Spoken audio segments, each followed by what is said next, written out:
Turkish convoy in Syria hit by airstrikes, Ankara claims. Turkey has sent significant numbers of tanks and troops deep into Syria in an apparent bid to reinforce the town of Khan Sheikhun, where 92 people died in a 2017 sarin gas attack.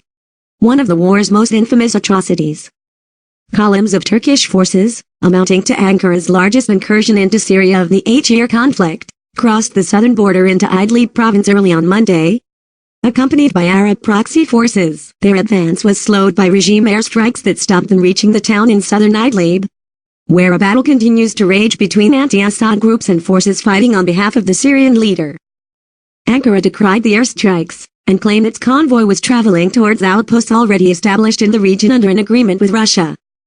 Turkey claimed the airstrike hit its convoy, killing 3 civilians. However, a war monitor said a Russian airstrike took the lives of 3 rebels in the surrounding area. The intervention comes at a pivotal time in the fight for Idlib, the last corner of Syria without a regime presence, and was seen as a move to bolster a withering armed opposition and a beleaguered population of more than 3 million people. Syrian officials claim the Turkish convoy was transporting ammunition and supplies to armed groups. Until recent weeks, a Russian-led offensive on Idlib launched in late April had made little progress, with opposition groups, among them jihadist factions, holding ground in the south of the province despite relentless barrage from the skies. However, momentum has shifted in the past week, with regime ground forces ascendant and Russian jets stepping up bombing runs that have obliterated towns and villages beneath them. The United Nations estimates that up to 400,000 people have been newly displaced inside Idlib. Many of those once again on the run are sleeping in the open with no shelter and little access to medical care.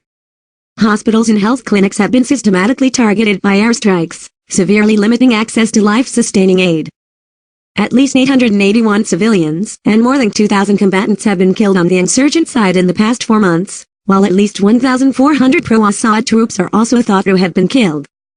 Using airstrikes and artillery, the regime is advancing by flattening everything in its path, said James Lemessurier, the founder of Mayday Rescue, which runs the White Helmet civil defense organization.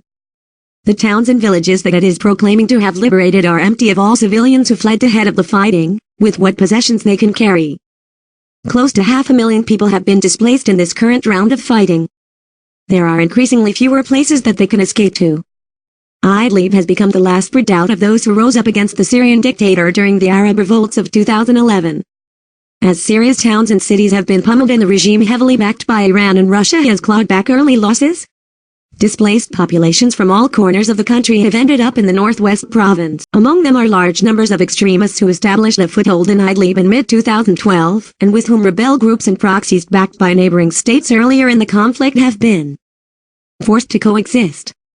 Winning back Idlib has become a primary goal of the Syrian leader and Russia and to a lesser extent, Iran, which has extensively committed troops and proxies elsewhere in the war.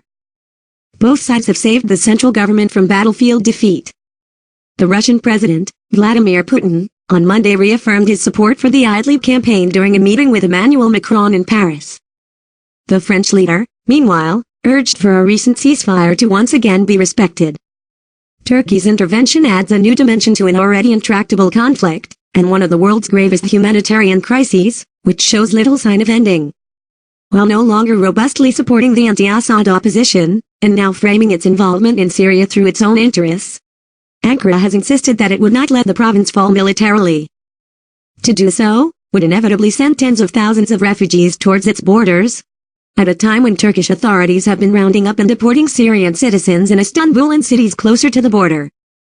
"We have moved to a narrower role," said one senior Turkish official.